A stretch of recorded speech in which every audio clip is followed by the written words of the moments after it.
Bismillahirrahmanirrahim. Alhamdulillahilladzi ahsana a'malal 'arifin wa ahsana ahwalahum ba'da sayrihim maqamatid din. Asyhadu an la ilaha illallah wahdahu la syarika lahul qawiyyul matin.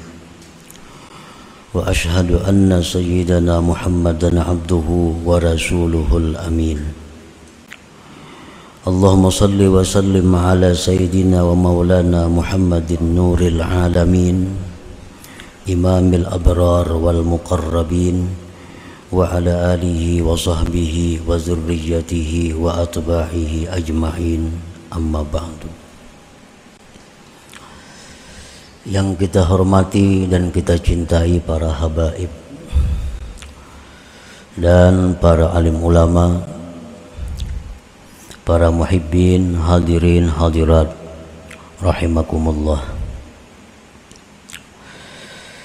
Puji dan syukur senantiasa kita haturkan kehadirat Allah subhanahu wa ta'ala yang melimpahkan kepada kita berbagai macam nikmat, anugerah dan pertolongannya, sehingga kita pada malam ini dapat berkumpul kembali bersama-sama di majelis yang penuh berkah dan rahmat ini. Salawat dan salam kita haturkan kepada junjungan kita Nabi besar Muhammad sallallahu alaihi wasallam dan kepada seluruh keluarga, para sahabat, zurriyat dan pengikut beliau. Para muhibbin rahimakumullah. Al-hikmatus sadisatu wal arba'un minal hikamil ataiyah. Qala al-imam Ahmad ibnu Athaillah as-Sakandari rahimahullah wa nafa'ana bi'ulumi. Hikmah yang ke-46 dari Al-Hikam, berkata Imam Ahmad ibni Athaillah as-Sakandari rahimahullah, husnul a'mal nataiju husnil ahwal, wa husnul ahwal minat tahakkuki bimaqamatil inzal.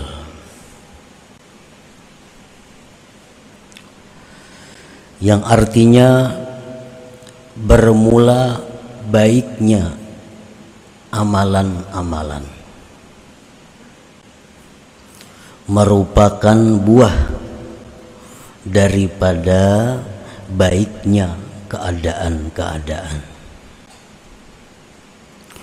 dan baiknya keadaan-keadaan itu bagian daripada kenyataan dengan menempati makam-makam agama.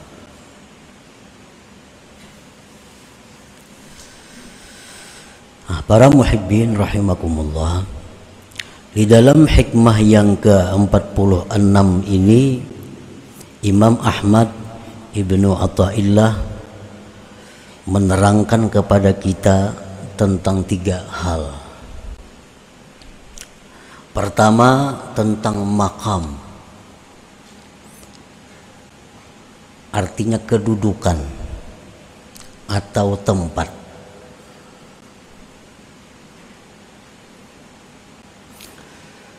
Kedudukan itu membuahkan ahwal, keadaan yang baik. Keadaan yang baik itu membuahkan amal yang baik. Jadi ada 3 hal. 1 amal, yang kedua hal, yang ketiga maqam.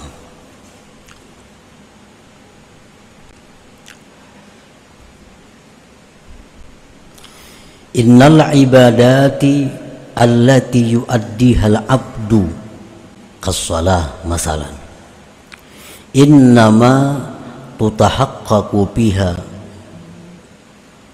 al-husnu was-shalah bihaitsu takunu maqbulatan indallah azza wa jalla. Sesungguhnya ibadat-ibadat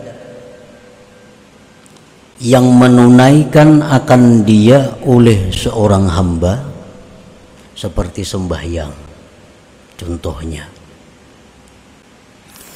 hanya saja dinyatakan pada ibadat itu baik, dinyatakan patut dengan sekira-kira ibadah itu diterima di sisi Allah Azza wa Jalla.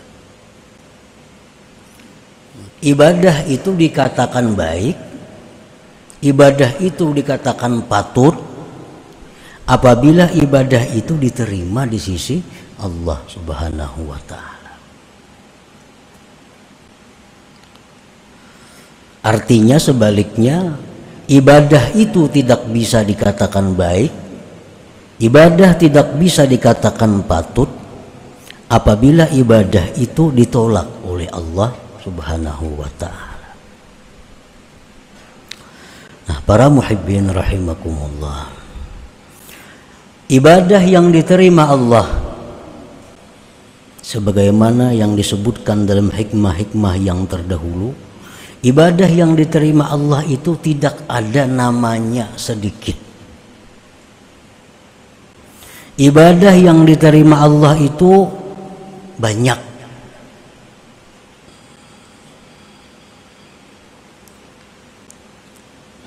Misalnya 2 rakaat sembahyang, tapi diterima oleh Allah, maka 2 rakaat itu jangan dikatakan sedikit. Itu banyak 2 rakaat itu kalau diterima oleh Allah. Jangankan 2 rakaat, 1 tarikan napas zikir la ilaha illallah, kalau diterima nilainya banyak di sisi Allah. Jangan dibilang sedikit. Nah, tetapi kalau ibadah itu ditolak oleh Allah, itu kada bisa dikatakan banyak, walaupun banyak. Orang sembahyang 1000 rakaat tapi ditolak oleh Allah, kada kawa dipadahkan banyak itu. Imam Ali karramallahu wajhah berkata, ujar Sidin, jangan kamu mementingkan banyaknya ibadah, tapi hendaknya kamu mementingkan diterimanya ibadah itu. Karena ibadah yang diterima itu tidak sedikit. Artinya ibadah yang diterima itu nilainya besar, nilainya banyak. Nah, jadi jangan kita berusaha untuk memperbanyak ibadah terlebih dahulu, jangan. Yang kita usahakan terlebih dahulu adalah bagaimana cara supaya ibadah itu bisa diterima di sisi Allah. Ini yang kita pelajari, ini yang kita usahakan. Kayak apa caranya supaya ibadah itu diterima. Nah, jangan berpikir supaya ibadah itu kawa banyak. Kayak apa yuk ibadah itu supaya tahan semalaman berzikir, kada usah berpikir itu. Kayak apa yuk sembahyang itu supaya kawa 1000 rakaat semalaman, kada usah berpikir itu. Nang dipikirkan dahulu kayak apa cara supaya ibadah itu diterima walau 2 rakaat. Nah, itu yang kita cari terlebih dahulu. Kalau sudah ini ibadah diterima oleh Allah, nah hanya berusaha memperbanyak. Ayo aja lagi 1000 rakaat kah, tapi asal diterima oleh Allah Subhanahu wa Ta'ala. Jadi ilmu yang kita cari, ilmu yang kita tuntut, pekerjaan yang kita kerjakan, usaha yang kita usahakan supaya amal ini diterima dahulu oleh Allah. Itu yang kita urus diri kita nih, kayak apa cara.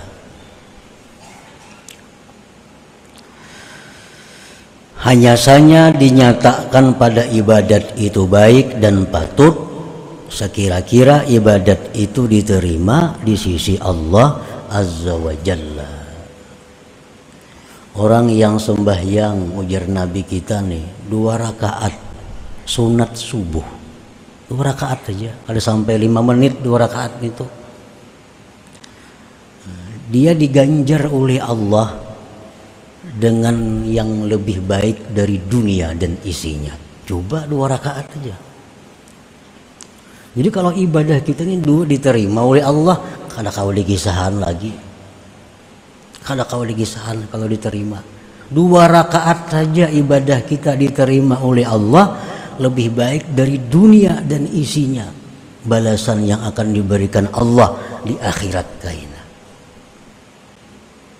Rasulullah SAW bersabda, orang yang berzikir dengan zikir yang panjang, La ilaha illallah, dihapus dosa 4.000. Nah, amun diterima, La ilaha illallah 4.000. Amun dosanya habisan, dosa anak bininya terhapus juga. Anak bininya sudah habisan, tetangga kiri kanan muka belakangnya pun dapat juga. 1 kali la ilaha illallah. Nah, jadi itu jar Sayyidina Ali tadi, itu yang kita cari, itu yang kita pentingkan, kayak apa cara supaya ibadah itu diterima oleh Allah. Ini yang kita sungguh, ini yang kita berhimat dahulu.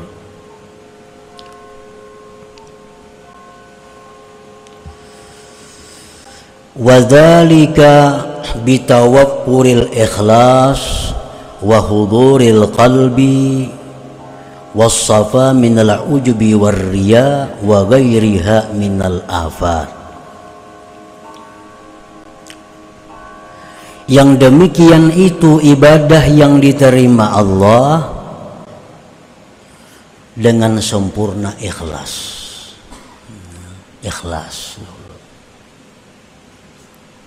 Dan lagi hati yang hadir. Baik hadis, baik perkataan sahabat, para ulama jelas bahwa Allah tidak menerima ibadah min qalbin lahin, dari hati yang lalai. Jelas. Allah tidak menerima ibadah min qalbin lahin, dari hati yang lalai.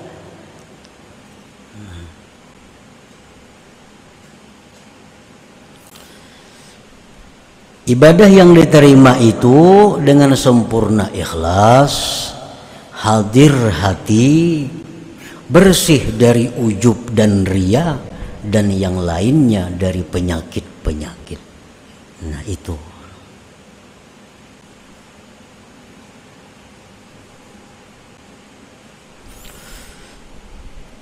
Ibadah yang sah. Ini urusan ilmu fikih.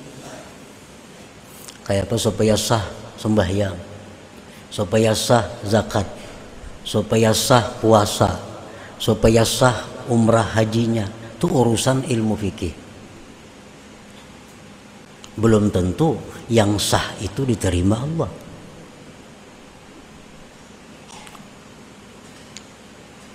Apabila ibadah itu diterima Allah, itu sudah pasti sah. Sudah pasti sah.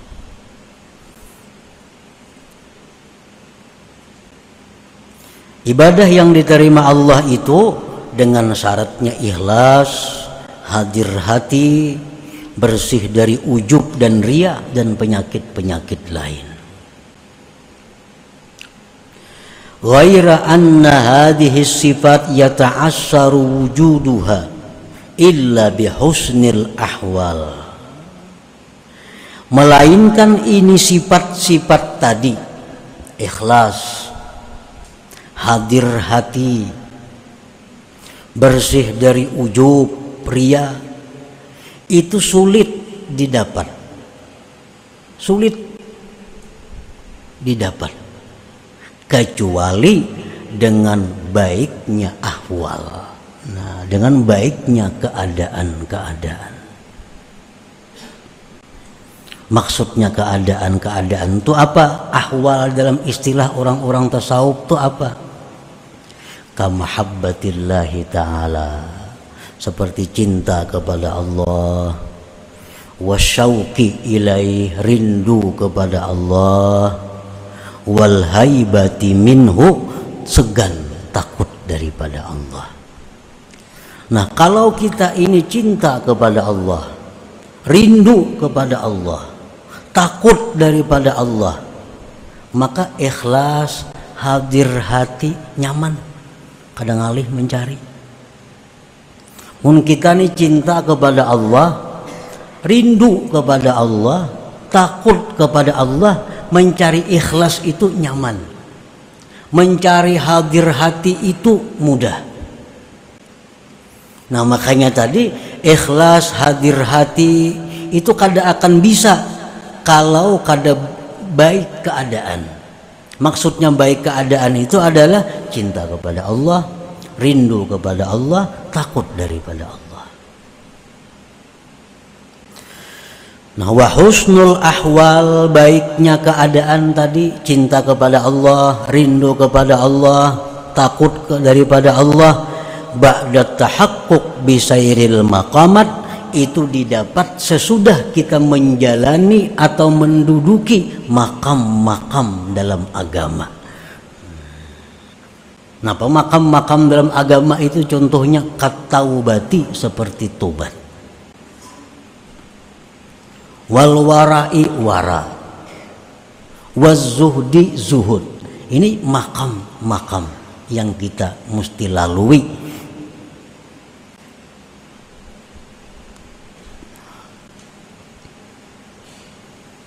Jadi kita kada kawa cinta kepada Allah, kada kawa rindu kepada Allah, kada kawa takut lawan Allah kalau kita kada melalui makam-makam tobat dulu, wara, zuhud, dan lain sebagainya. Faman tahaqqaqa bi maqamit taubah razaqahullah al-hal mahabbatallah ta'ala. Orang yang sudah benar-benar mantap duduknya di makam tobat, ini tobat bujur-bujur tobat. Orang ini sudah bujur-bujur mantap tobatnya, tobat dari hal-hal dirinya, tobat daripada hal-hal yang bersangkutan dengan harta bendanya, tobat. Allah berikan dia hal keadaan yang namanya cinta kepada Allah. Kalau kita nih tobat, bujur-bujur tobat, kita diberi Allah keadaannya itu ngarannya cinta kepada Allah. Cinta kepada Allah artinya kita kada akan bisa cinta kepada Allah kalau kita belum tobat. Kada akan bisa cinta kepada Allah kalau belum tobat.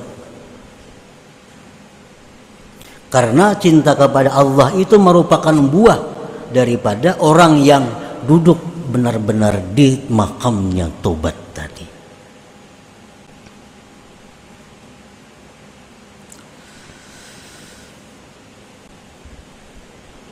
Tobat itu ibarat bangunan laksana pondasi. Man la taubatalahu labina alahu. Orang yang tidak tobat tidak ada bangunan baginya. Orang yang kada tobat itu kada kau maulah bangunan, kada kau maulah, karena kada ada pondasinya. Dan tobat ini adalah kunci hidayah Allah. Selama kita masih bergelar orang fasik, Allah kada mau memberi hidayah kepada kita.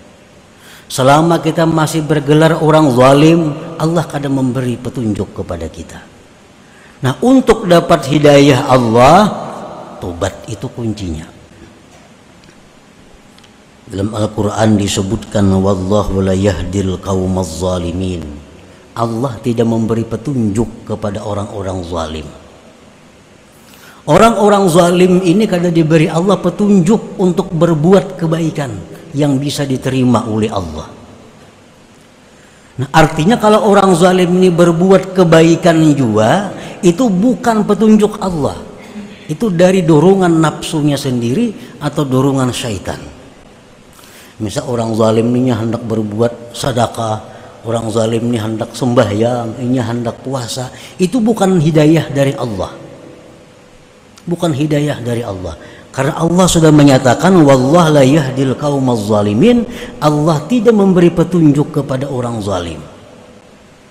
Wallahu la yahdil qaumal fasiqin, Allah tidak memberi petunjuk kepada orang-orang yang fasik.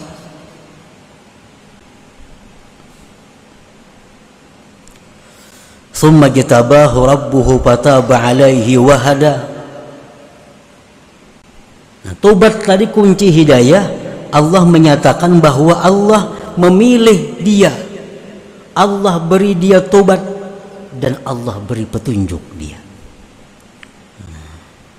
Fa amma man taba wa amana wa amila salihah fa asa ayyakuna minal muflihin.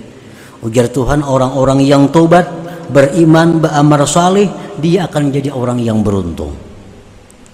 Nah, jadi makam yang pertama yang mesti dilalui nang kita urus bujur-bujur adalah makam tobat ini. Maka bila makam ini kita kada baik, ahwal kita kada baik. Bila ahwal kada baik, amal kita kada baik juga. Nah, itu ya aja rantainya. Jadi amal ibadah sembahyang nang bagus, nang diterima Allah itu timbul dari ahwal yang bagus. Ahwal yang bagus timbul dari makam yang bagus. Jadi mulai makam ini.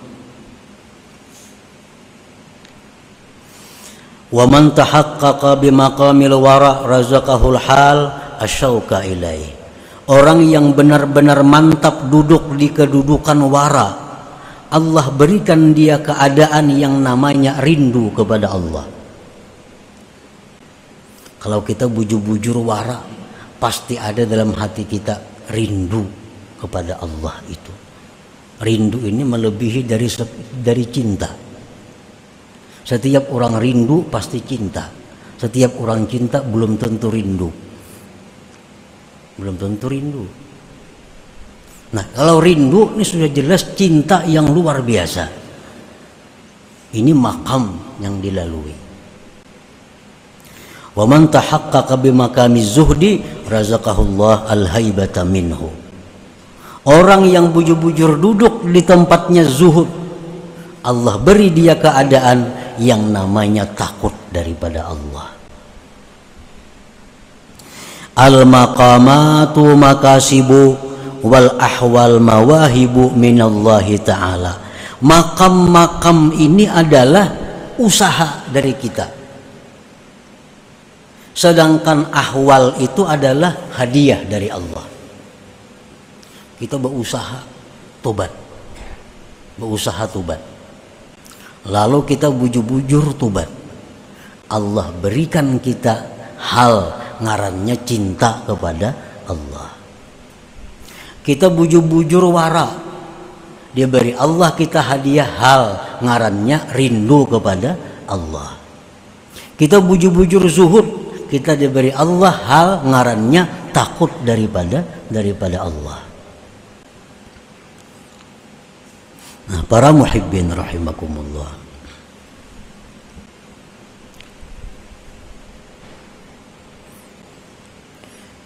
Nah, jadi yang utama kita urus, yang utama kita perbaiki dari diri kita ini adalah makam tobat itu terlebih dahulu. Makam tobat.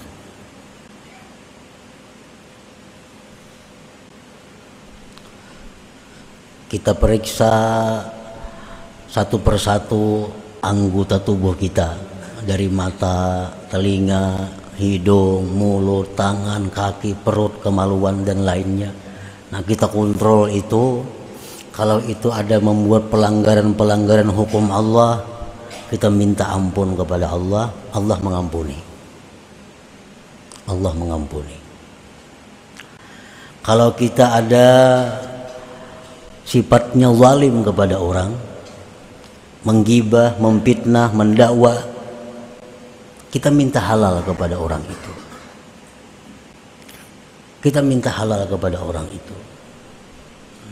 Kalau orang ini kadang memberi halal kepada kita, Allah akan mengambil satu kebijaksanaan yang menguntungkan kepada kita. Yang penting kita minta halal.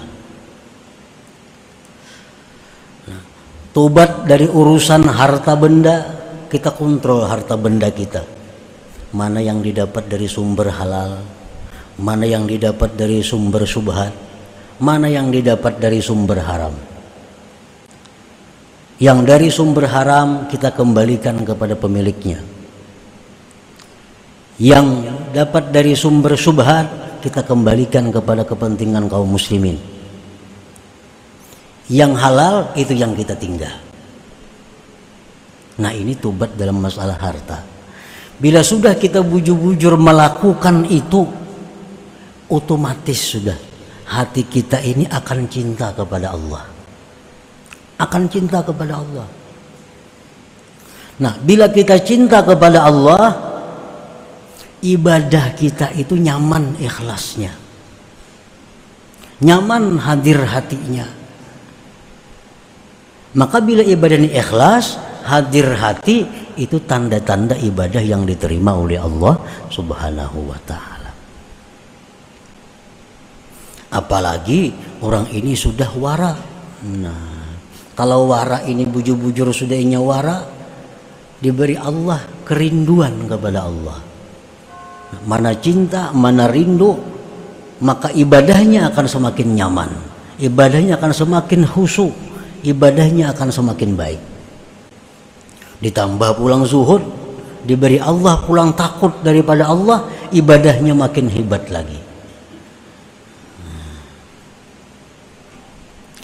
Jadi kalau kita hendak memperbaiki amal, kada bisa, kada kawa kalau kada ahwal nang kita dapat dahulu. Ahwal ini kada bisa dapat kalau kada kita bujur-bujur menempati makam ini dahulu.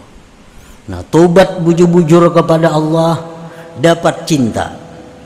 Dari cinta itu amal kita akan bagus. Wara bujur-bujur, kita dapat rindu kepada Allah. Bila kita rindu kepada Allah, ibadah dengan mudah khusyuk. Ibadah dengan mudah khusyuk. Nah, sudah rindu lawan Tuhan apa? Kada sembahyang hanya khusyuk, apalagi sembahyang. Di kamar, di jalan, di pasar, rindu lawan Tuhan, selalu ingat Tuhan. Sembahyang, membaca Quran, apalagi. Nah.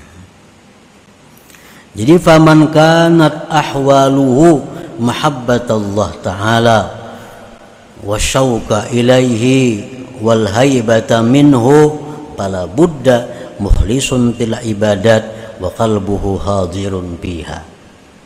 Barang siapa yang keadaan orang ini cinta kepada Allah, orang ini rindu kepada Allah, orang ini takut kepada Allah, pasti dia ikhlas ibadahnya, pasti ikhlas, dan pasti hatinya hadir pada ibadat itu, pasti hatinya hadir. Kenapa kita kadang-kadang hanya tubuh kita yang beribadat, hati kada umpat? Tubuh sembahyang, tapi hati kada umpat sembahyang, makanya Allah kada menerima itu. Tubuh mulut baca Quran, tapi hati kadang baca Quran. Mulut berzikir, tapi hati kadang umpat berzikir. Kan itu kenyataan yang kita alami. Kada ingat kunci sembahyang, timbul ingat. Mana kamu anda kunci? Allahu Akbar, saku di bawah lemari andaknya jadi hati nih. Jadi hati kita kada umpat sembahyang, hati kita kada umpat membaca Quran. Kenapa sebabnya? Satu sebabnya kita kada terlalu cinta kepada Allah. Apalagi rindu maginnya kada ada. Apalagi haibah kepada Allah. Nah, untuk mendapatkan cinta, rindu, takut, kita mesti melalui makam-makam tadi. Tobat yang bujur, wara yang bujur, zuhud yang bujur. Jadi kalau hendak memperbaiki kita secara total, baiki mulai akar-akarnya. Nah, kadang-kala kita memaksakan langsung hendak baik amal, kadang-kala. Secara teori kita perbaiki amal kita misal membaca Quran, kita karasi supaya membaca Quran ini paham, supaya membaca Quran ini mengagungkan Allah, supaya membaca Quran ini bujur-bujur khusyuk. Baca Quran, pada artinya tahu. Padahal kita pahamannya tahu Quran kayak ini. Tapi waktu membaca hati kita kadang ke sana. Karena yang kita baiki ini hanya kulitnya. Nah, kalau hendak membaiki secara total, baiki mulai makamnya. Akan timbul ahwal yang baik, otomatis ibadah itu menjadi baik. Nah, ini yang dimaksud dengan hikmah ke-46 ini. Husnul a'mal nataiju husnil ahwal, wa husnul ahwal minat tahaqquq bi maqamatil inzal. Itu maksudnya. Nah, selanjutnya hikmah yang ke-47. Ila hadratin Nabi sallallahu alaihi wasallam al-Fatihah. A'udzubillahi minasyaitonir rajim. Iyyaka na'budu wa iyyaka nasta'in. Ihdinas siratal mustaqim. Siratal ladzina an'amta 'alaihim ghairil maghdubi 'alaihim. Ya Allah biha, ya Allah biha, bi husnil khatimah. Allah biha, Allah biha, Allah bi husnil khatimah. Ya Allah biha, ya Allah biha, ya Allah bi husnil khatimah. فيا أيها الرجل منه شفاعة صلوا عليه وسلموا تسليما.